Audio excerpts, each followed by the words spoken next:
മോളെ,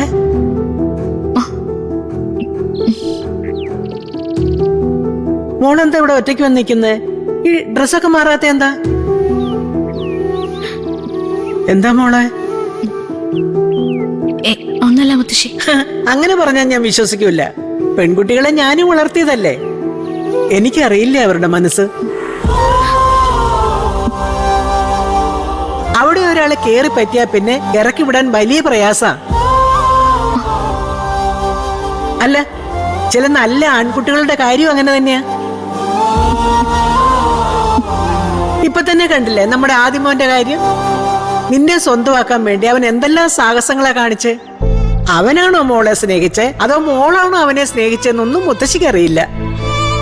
പക്ഷേ നിങ്ങൾക്കിടയിൽ ആത്മാർത്ഥമായ സ്നേഹമുണ്ടായിരുന്നു എന്നുള്ളത് യാഥാർത്ഥ്യമാണ്. അതുകൊണ്ടാണല്ലോ ദൈവം നിങ്ങളെ ഒരുമിപ്പിച്ചത്. പ്രണയിക്കുന്നവരെല്ലാം ഒന്നിക്കണമെന്നും ഒന്നിക്കുന്നവരെല്ലാം പ്രണയിക്കണമെന്നും ഭൂമിയിൽ നിയമമൊന്നുമില്ല. അതൊക്കെ ഒരു ഭാഗ്യ. 1000 പേരില് ഒരാൾക്ക് കിട്ടുന്ന ഭാഗ്യം. ബാക്കി എല്ലാവരും അഭിനയിക്കല്ലേ മോളെ.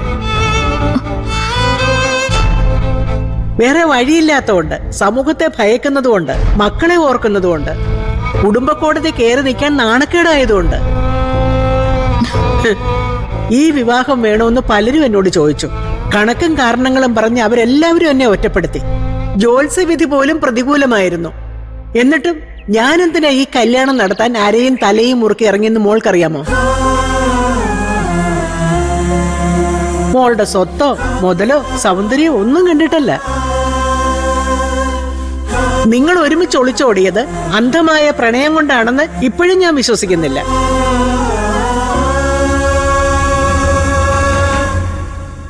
പക്ഷേ ഒന്നെനിക്കറിയാം, എന്റെ ആദിക്കുട്ടന്റെ മനസ്സില് നീ മാത്രമേ ഉണ്ടായിരുന്നുള്ളൂ. അവന് നിന്നോട് വെറും പ്രണയമായിരുന്നില്ല, ആരാധനയായിരുന്നു, ആത്മസമർപ്പണമായിരുന്നു, ഒരു തരം ഭ്രാന്തായിരുന്നു.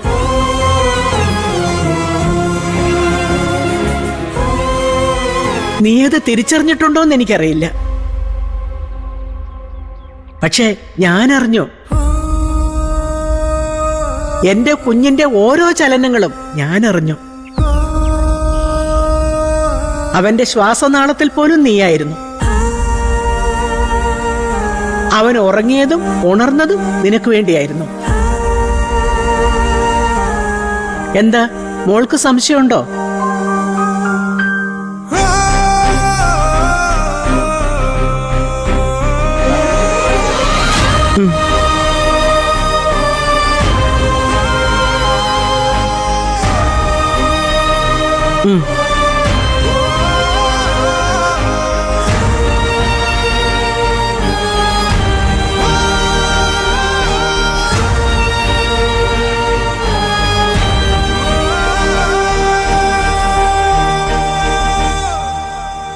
ഇത് കണ്ടോ? ഇത് വെറും ഒരു കലണ്ടർ അല്ല, അവന്റെ മനസ്സാ. ഇത് നിറയെ നീയാ.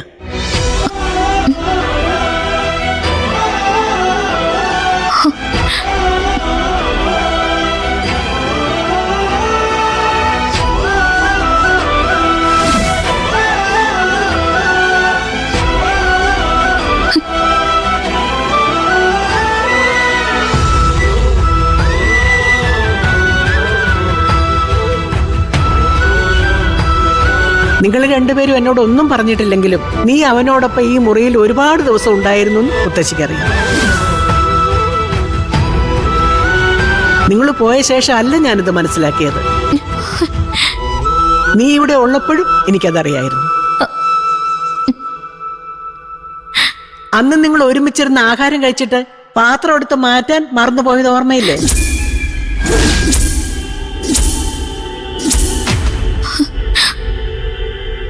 അന്ന് ദത്തൻ ഈ മുറിയിൽ പരിശോധന നടത്തിയപ്പോ മോളുടെ ചെരുപ്പ് ഇവിടുന്ന് എടുത്ത് മാറ്റിയത് ആരാണെന്നറിയാമോ?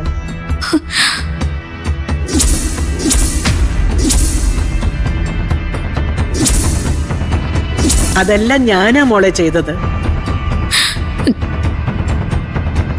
പിന്നെ ഞാനൊന്നും മിണ്ടാതിരുന്നത് എന്റെ ആദ്യക്കുട്ടിന് പ്രിയപ്പെട്ടതെല്ലാം എനിക്കും പ്രിയപ്പെട്ടതായതുകൊണ്ടാ. അവൻ ഇത്രമാത്രം സ്നേഹിക്കുന്ന നിന്നെ ഒറ്റുകൊടുത്താൽ പിന്നെ ഞാൻ എന്തും മുത്തശ്ശിയാ മോളെ. ഇപ്പൊ മോൾക്ക് മുത്തശ്ശിയെ മനസ്സിലായോ? മുത്തശ്ശി എന്തിനാ എല്ലാവരെയും വെറുപ്പിച്ചുകൊണ്ട് ഈ കല്യാണം നടത്തിയെന്ന് മോൾക്ക് ബോധ്യപ്പെട്ടോ? ഇനി ജീവിച്ച് കാണിച്ചു കൊടുക്കേണ്ടത് നിങ്ങളാ. കുറ്റം പറഞ്ഞവരും ജാതകദോഷം പറഞ്ഞവരും ഒക്കെ കാണണം എന്റെ കുഞ്ഞുങ്ങള് സർവ്വ ഐശ്വര്യത്തോടും കൂടെ ജീവിക്കുന്നത്.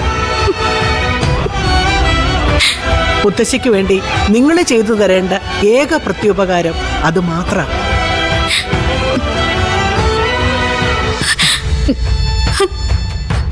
എന്നെ തോൽപ്പിക്കരുത്.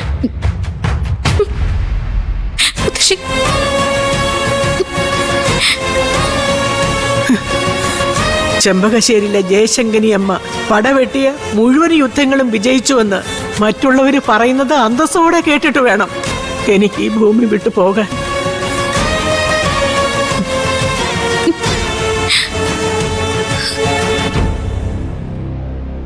മുത്തശ്ശി,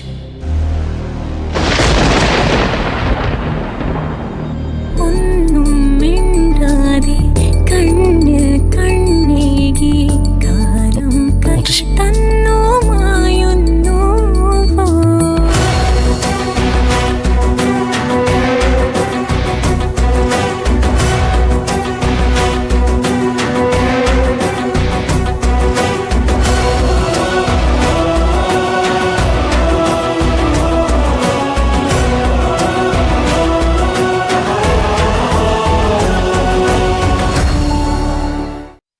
ഇതിലിപ്പോ ഇത്രയ്ക്ക് സോറി പറയേണ്ട കാര്യമൊന്നുമില്ല.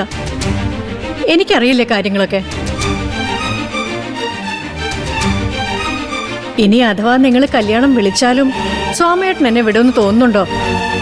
എന്നാലും ആശേ, എത്ര പെട്ടെന്നാ നമ്മുടെ കുടുംബങ്ങൾ തമ്മിൽ അകലുന്നത്. ഇതൊക്കെ താൽക്കാലികമല്ലടോ. എത്ര കാലം സ്വാമിയേട്ടന് ഒരേ ഒരു പെങ്ങളെ ഒഴിവാക്കി നിർത്താൻ പറ്റും?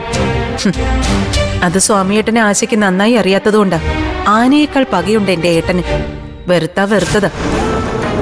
ആ, അതൊക്കെ വിട്. അതൊക്കെ കഴിഞ്ഞ കാര്യല്ലേ. ഏതായാലും പൂജ ഇപ്പൊ സേഫ് ആയല്ലോ എന്ന് നമുക്ക് വിശ്വസിക്കാം.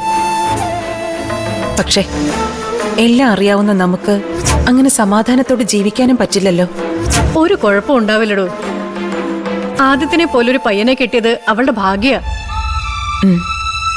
ഒരു പെണ്ണിനെ പൂർണ്ണമായി മനസ്സിലാക്കുന്ന ആണ് കൂടെ ഉള്ളതാ അവളുടെ ബലം. ഞാൻ പരാജയപ്പെട്ടു പോയതും അവിടെയാ. പൂർണ്ണമായി വേണോന്ന് ഞാൻ പറയില്ല.